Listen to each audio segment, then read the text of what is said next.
Have you ever opened your eyes in the middle of the night and instantly known what was coming next? You're half asleep, staring into the dark, already feeling your feet search for the floor because your bladder is calling the shots again. It might be 2 a.m., 3 a.m., or 4 a.m., and there you are, shuffling down the hallway, one hand on the wall, just trying not to trip over anything.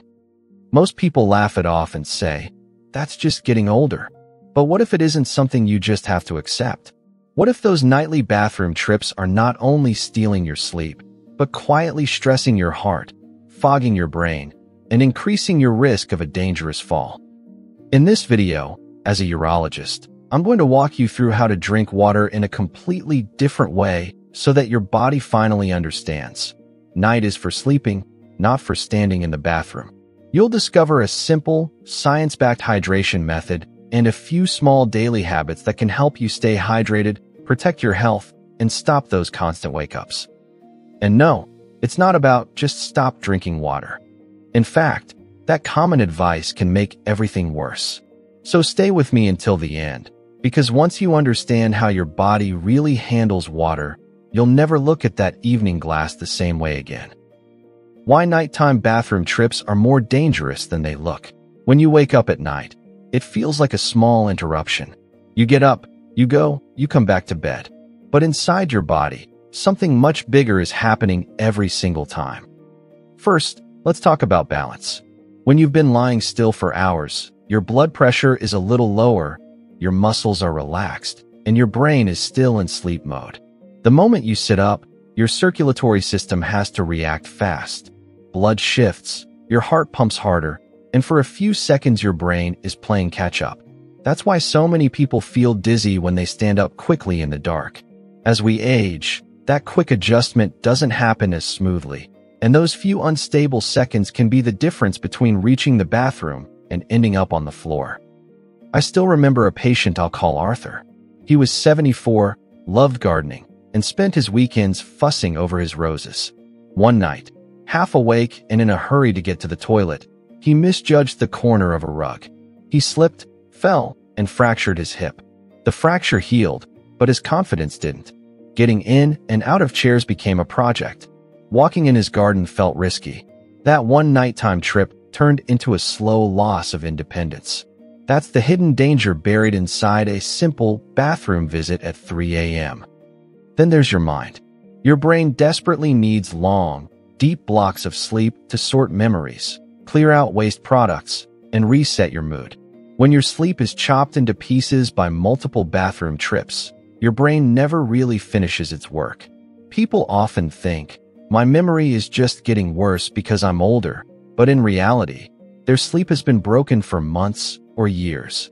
One of my patients, Teresa, started noticing that she kept misplacing small items, repeating the same questions, and losing track of conversations. She thought her memory was just going. When we looked closer, she was waking up 3 or 4 times every single night to pee. Once we tackled her nocturia and protected her sleep, that heavy mental cloud began to lift. And it doesn't stop at memory. Chronic broken sleep is strongly tied to irritability, anxious feelings, and a shorter fuse with the people you love. When you don't sleep properly, your brain's emotional brakes are thin. Little annoyances suddenly feel huge. Arguments start over nothing. I remember a gentleman named John who told me he didn't recognize himself anymore. He was snapping at his grandkids, declining outings with friends, and turning down invitations he would have loved years earlier. He wasn't suddenly antisocial. He was exhausted. On top of all that, every forced awakening is a mini stress for your heart and blood vessels. Your body doesn't know that you're just going to the bathroom. It only knows that you went from deep rest to standing in the dark with your heart pounding a little faster. Over months and years, that repeated stress is associated with higher blood pressure and increased heart strain in many people. So when you think about your harmless nightly trip, remember this. It isn't just about being annoyed. It's about your bones, your brain, your mood, and your heart. But the good news is that once you understand why your body does this, you can start turning the dial back in your favor. And that brings us to the real question. What is actually going wrong inside the body that makes your bladder wake you up again and again? What your body is secretly doing with water while you sleep. Most people assume, I pee at night because I drank water. End of story. But your body is far more strategic than that. You have a hormone with a long name, antidiuretic hormone, or ADH. Think of ADH as the night shift manager for your kidneys. During the day, your kidneys are happy to make plenty of urine. You're up, you're moving, you're near a bathroom. At night, your brain is supposed to release more ADH. That hormone tells your kidneys, slow down. We're sleeping. Concentrate the urine. Make less of it. Let the bladder rest. When you're younger, this rhythm is strong. You can drink reasonable amounts during the day, go to bed, and your kidneys understand the assignment. But as we get older, the brain's signal can get weaker. It doesn't send as much ADH at night, or the kidneys don't respond as efficiently. The result? Your kidneys keep behaving as if it's daytime. They keep filtering and making urine, and your poor bladder fills up again and again while you're trying to sleep. Now add a second piece, your bladder itself. Over time, the bladder muscle can become a bit less flexible, a bit more irritable. If the urine inside it is very concentrated, or if you've been consuming common bladder irritants like caffeine, acidic drinks, or very spicy foods, the lining of the bladder can become hypersensitive. That means you feel the urge to go even when the bladder is not full. It's like having a smoke alarm that goes off for burnt toast instead of waiting for a real fire. There's a third quiet player in this story, your legs. During the day, especially if you spend hours standing or sitting, gravity pulls fluid down into your lower legs and ankles. Sometimes you can see it as swelling, sometimes you can't. But the fluid is there. When you finally lie down at night, gravity's grip relaxes. That fluid slowly moves back into circulation, up toward your heart, through your kidneys, and eventually into your bladder. So even if you stop drinking early, your body is still redistributing stored fluid, and your kidneys are still turning it into urine hours after lights out. And then we stack lifestyle habits on top. Evening caffeine keeps your bladder more active. Alcohol blocks some of your deep sleep phases and interferes with that ADH signal, so your kidneys make more urine right when you want them to quiet down. Heavy late dinners, very salty foods, sugary desserts, and certain medications can all nudge your system toward making more urine at night. Put it all together, and you can see why so many people wake up thinking, I barely drank anything, and I still had to pee 3 times. It's not just the last glass. It's your hormones, your bladder sensitivity, the fluid in your legs, your dinner, your meds, and your daily habits all talking to each other. So with all that complexity, why do so many people keep reaching for the same simple solution? I'll just drink less water. That's where the most stubborn myths begin. 3 big myths that secretly make your nighttime peeing worse. Myth number 1. If I drink less water, the problem goes away. On paper, it makes sense. Less water and must mean less urine out. But your body is not a simple pipe. When you drink too little, your urine becomes darker and more concentrated. That concentrated urine is loaded with waste products and minerals in a smaller volume of fluid. When it sits inside an older, more sensitive bladder, it can feel like sandpaper. The bladder becomes irritated and sends urgent signals to your brain, even when it's only partly full. I've had many patients tell me proudly, Doc, after lunch I barely drink anything. Then they describe an evening where they're suddenly overwhelmed by thirst. They gulp a big glass or 2 of water after dinner, or even closer to bedtime, trying to catch up. Their body, which has been in conservation mode all day, suddenly receives a flood of fluid. The kidneys respond aggressively, and the bladder fills, right on schedule for that 2 or 3 a.m. wake-up. Dehydration by day, overload by night. That pattern is a perfect recipe for nocturia. Myth number 2. I just have a tiny bladder. It's my fate. This myth is particularly cruel because it makes people feel helpless. My mom had it, my sisters have it, my daughters have it, so there's nothing I can do. The truth is, in many adults who wake up at night to pee, the bladder size itself is not the main culprit.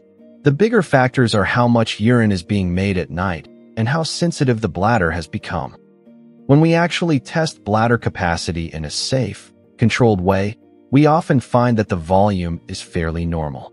What's abnormal is the timing of urine production and the threshold at which the bladder sends the "I have to go now" message. Once patients see that, they realize something powerful. This isn't a fixed destiny. This is a system that can be trained and calmed. Myth number 3. My evening drink helps me sleep, so it can't be the problem. Many people swear that a little nightcap or a soothing drink is the only way they can fall asleep. Alcohol can make you feel sleepy at first, and warm herbal drinks can be comforting. But the body's reality is different from the mind's story. Alcohol fragments your sleep later in the night. You might fall asleep quickly, but your deeper, restorative stages are cut short. On top of that, alcohol tampers with ADH. Remember that night shift manager? Alcohol is like telling that manager to take the night off. Your kidneys read that signal as, "Go ahead, make more urine." That's why so many people notice they wake up in the second half of the night, feeling restless and suddenly needing the bathroom. The exact opposite of what they were hoping for. Even drinks that seem harmless, like big mugs of herbal tea, late bowls of soup, or juicy fruit right before bed, can all pile extra fluid into your system at the worst possible time. Your body doesn't care that it was healthy if the timing is off.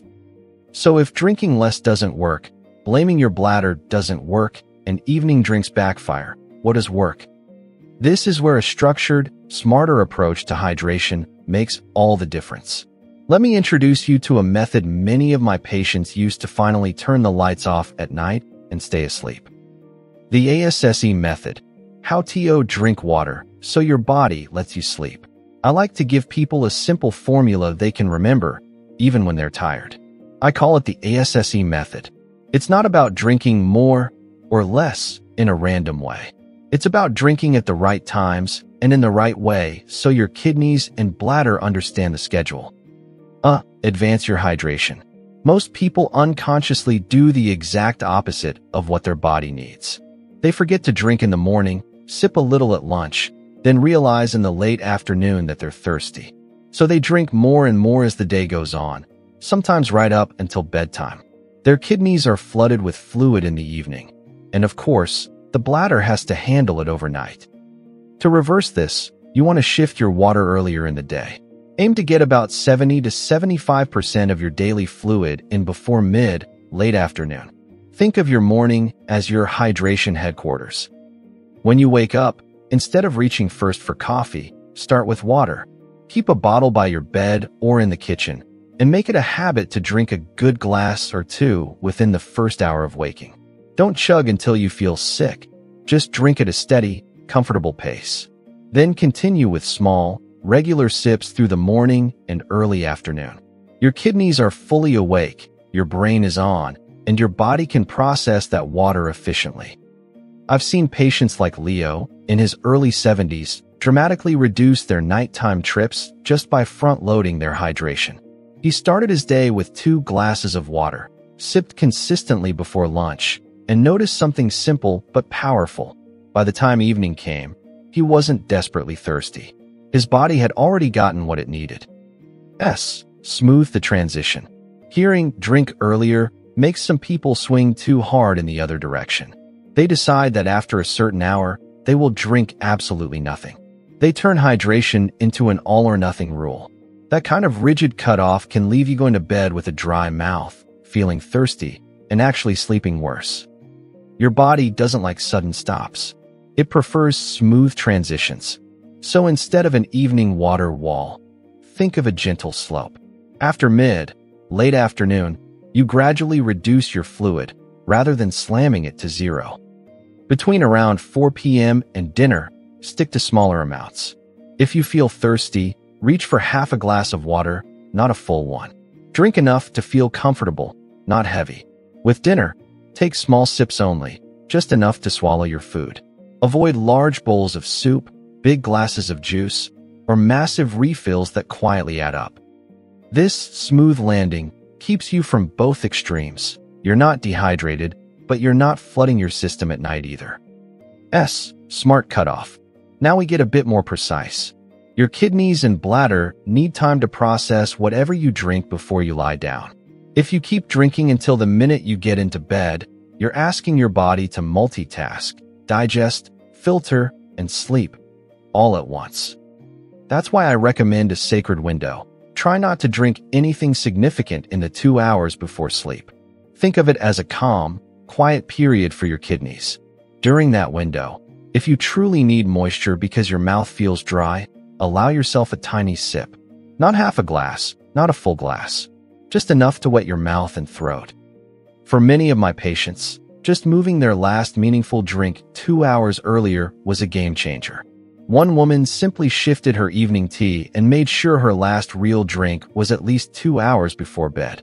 Within a week, she noticed that her usual 1 to 3 a.m. bathroom trip disappeared on most nights.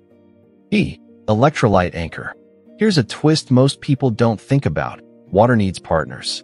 If you drink plain water all day, but your diet is very low in certain minerals, that water may rush through your digestive system and kidneys without really anchoring in your cells. Your body uses electrolytes like sodium and potassium to move water where it belongs. In small, smart amounts, they act like keys opening the door for water to enter your cells and stay there, rather than just passing straight to your bladder. That's why adding a tiny pinch of unrefined salt and a small squeeze of fresh lemon to your first glass of water in the morning can help. It gives your body a gentle nudge toward better hydration balance. The salt provides sodium, the lemon provides potassium and a bit of flavor, and together they tell your cells, take this water in and actually use it. We're not talking about big salty drinks, especially if you have blood pressure or heart concerns. Always follow your doctor's guidance about salt. This is about a very small amount as part of a broader strategy, while you also work to reduce hidden excess salt later in the day. Smart dinner choices. Even if your water timing is perfect, a chaotic dinner can still wake your bladder. Spicy meals, very acidic foods, heavy tomato sauces, pickles, citrus-heavy dishes, or very sugary desserts can irritate the bladder lining. Excess sugar can also cause your body to adjust fluid balance in a way that increases urine production. Very salty foods make you thirsty, which can tempt you to drink more in the evening, restarting the cycle. Instead, aim for dinners that are gentle on both your digestion and your bladder. A moderate portion of lean protein, like chicken, fish, or eggs, with cooked, not raw, vegetables is a good base for many people. Try to have dinner at least 3 hours before bed so your body isn't working overtime on digestion when you lie down. And give caffeine a hard deadline earlier in the day. For many people, making sure their last caffeinated drink is before early afternoon helps both their bladder and their sleep. These steps already change the game, but we're not done. Once your hydration is flowing in the right direction, a few extra techniques can make your nights even better. High-performance tires, strategies that multiply your results. Think of the ASSE method as the engine of your plan. Now we're going to add the high-performance tires, small supporting habits that grip the road and keep you steady all night. Double voiding, emptying the tank properly. Have you ever gone to the bathroom right before bed, felt like you were done, then found yourself back in there 20 minutes later? Sometimes it's not that your body made more urine in 20 minutes. It's that your bladder didn't completely empty the first time. To help with that, try double voiding. Here's how it works in simple terms. Before bed, go to the bathroom and take your time. Sit down, even if you usually stand. Let your shoulders drop, relax, and don't rush. When you feel finished, stay seated for another 30 to 60 seconds. Take a few calm breaths. Then lean slightly forward and see if a bit more comes out. You'd be surprised how often there's a second little wave. That extra bit of urine could have been the difference between sleeping through and waking up at 3 a.m. with an urgent need to go. Gravity elevator. Using your legs to protect your sleep. Remember that daytime fluid pooling in your legs? If you ignore it, your body will deal with it later, usually after you lie down. But you can flip the script by using gravity to your advantage before bed. 1 to 2 hours before you plan to sleep, find a comfortable spot where you can put your feet up. Elevate your legs so they are at or slightly above the level of your heart. You can stack pillows, use a footrest, or lie on a couch with your calves propped up. Stay in that position for part of your evening while you read, chat, or watch something. By doing this, you gently encourage that stored fluid in your legs to move back into circulation earlier. Your kidneys then process and turn it into urine while you're still awake. You can empty your bladder one last time before bed, instead of your body surprising you with that fluid shift in the middle of the night. Some people also benefit from compression stockings during the day, especially if they have noticeable leg swelling, but that should be discussed with a healthcare professional. Salt control. Smart in the morning, lighter overall. We talked about that tiny pinch of salt with your morning water as an anchor. Now let's look at your overall salt story. Hidden salt is everywhere. Processed foods, canned soups, deli meats, sauces, snacks, and ready-made meals.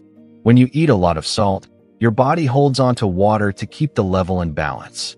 You feel thirstier, you drink more, and your kidneys are forced to work harder to get rid of the extra. Some of that extra effort spills into the night. By gradually cutting back on heavily salted and processed foods, flavoring your meals more with herbs and spices instead of pure salt, and cooking at home when you can, you reduce the pressure on your kidneys and your bladder. You'll often notice less swelling in your ankles, fewer swings in thirst, and more stable fluid balance. A safer night environment. One more supporting strategy is simple but powerful. Make the path from your bed to the bathroom as safe and easy as possible. Place a small night light along the way so you aren't walking in darkness. Clear any cords, rugs, or clutter that could catch your foot. Keep a stable surface nearby to touch for balance if you need it. If reaching the bathroom is quite far or difficult for you, talk with your doctor about whether a bedside solution is appropriate. This doesn't directly change how often you pee, but it massively lowers the risk of a fall on the nights when you do need to get up. Remember Arthur and his rug. Sometimes prevention starts with the simple details. Now, with hydration timing corrected and these supportive techniques in place, there's one more piece, making sure you're not missing a deeper medical issue. When nighttime peeing is a sign to see your doctor. Everything we've talked about so far is focused on habits and hydration. But frequent nighttime urination can sometimes be a warning sign that something else needs attention. You should talk to a healthcare professional if you notice any of the following. A sudden big change in how often you pee at night. Burning, pain, or a strong discomfort when you urinate. Blood in your urine, even a small amount. Fever or feeling very unwell along with urinary symptoms. Very strong, constant thirst with frequent urination day and night. Unintentional weight loss, or feeling unusually weak and tired. Loud snoring with gasping or choking sounds at night, or waking up short of breath. A weak urinary stream, difficulty starting to pee, or feeling like you never fully empty your bladder, especially in men, which can suggest prostate issues. Conditions like urinary tract infections, untreated diabetes, an enlarged prostate, kidney problems, or sleep apnea can all show up as frequent nighttime urination. It's important not to ignore these warning signs or chalk everything up to, "I just drink wrong." This video is meant to give you tools and understanding, but it's not a diagnosis. If anything you're experiencing worries you, use that as motivation to book an appointment and get checked. In some cases, adjusting medications, treating an infection, or addressing sleep apnea can dramatically improve nighttime urination. And even when medical treatment is needed, the hydration and lifestyle strategies we've covered today often work alongside it to give you the best results. So let's assume you've either been evaluated or have no red flags, and you're ready to design a plan. How do you actually put all of this into practice in a way that's realistic and not overwhelming? The 7-day Sleep Through the Night Challenge. Instead of trying to change everything at once, I want you to think in terms of a 7-day experiment. Not perfection, not pressure, just 7 days of paying attention and making small, consistent adjustments. Here's how your day might look during this challenge. Morning, after you wake up. As soon as you can, drink a glass of water. If your doctor says it's safe for you, add that tiny pinch of unrefined salt and a small squeeze of lemon to your first glass. This is your hydration signal to your body. Over the next few hours, aim to drink regularly, small sips, not huge gulps. This is where you start stacking up most of your fluid for the day. Late morning to early afternoon. With each meal, take reasonable sips. Keep a bottle nearby and drink steadily, so you don't arrive at the afternoon feeling like you've crossed a desert. Try to have most of your day's fluid in by the middle of the afternoon. If you enjoy coffee or tea with caffeine, make sure your last cup is earlier in the day so it doesn't push your bladder and brain into nighttime overdrive. Late afternoon. This is where you start to smooth the transition. If you're thirsty, pour half a glass and drink it slowly. Avoid starting new large drinks or refilling repeatedly. Think, I'm topping up, not loading up. As you get closer to dinner, keep your fluids mode. Dinner time. Aim to eat dinner at least 3 hours before bed. Choose foods that are gentle on your bladder. A moderate portion of lean protein, some cooked vegetables, maybe a bit of whole grain if that fits your plan. Go easy on very spicy, very acidic, or very sugary dishes. During the meal, sip only as much as you need to swallow your food comfortably. Skip the big bowl of soup or the huge glass of juice if nighttime peeing is a serious problem for you. 1 to 2 hours before bed. This is your gravity elevator and relaxation window. Put your feet up. Elevate your legs on pillows or a cushioned surface while you unwind. Let gravity move that extra fluid out of your legs while you're still awake. If your doctor agrees, this is also where certain medications might be better timed, but always follow professional GUID. 2 hours before sleep. Begin your smart cutoff. Avoid any significant drinking. If your mouth feels dry, take tiny sips, just enough to feel comfortable. No tall glasses. No refilling. Honor this window like a promise to your future self who wants to sleep. Right before bed, do your double void. Go to the bathroom. Take your time emptying your bladder. Then wait a bit and try again before you wash your hands and head to bed. When you're done, check that your path to the bathroom is clear and gently lit, just in case you idiot. During these 7 days, keep a very simple note. What time you went to bed, how many times you got up to pee, and how you felt in the morning. You don't need a complicated chart. Just pay attention. Many people notice small improvements within a few days. Maybe you still wake up, but only once instead of 3 times. Maybe you fall back asleep faster. Maybe your morning feels less foggy. The goal isn't to chase perfection. The goal is to teach your body a new rhythm. Hydrate early, rest at night. Turning your nights into your strongest tool. Let's bring it all together. Those middle-of-the-night bathroom trips are not just an annoyance to roll your eyes at. They affect your balance, your brain, your mood, your heart, and your quality of life. For years, you might have been told, that's just aging, or drink less, or you probably have a tiny bladder. But now you know there's a deeper story behind every 3 a.m. shuffle down the H. Always. You've seen how hormones like ADH, your bladder's sensitivity, fluid in your legs, your evening habits, and your overall salt and caffeine intake all team up for or against your sleep. You've learned why extreme fluid restriction backfires, why that relaxing nightcap isn't really your friend, and why timing your water is just as important as the amount. With the ASSE method, you have a practical way to drink that turns water into your ally instead of your enemy at night.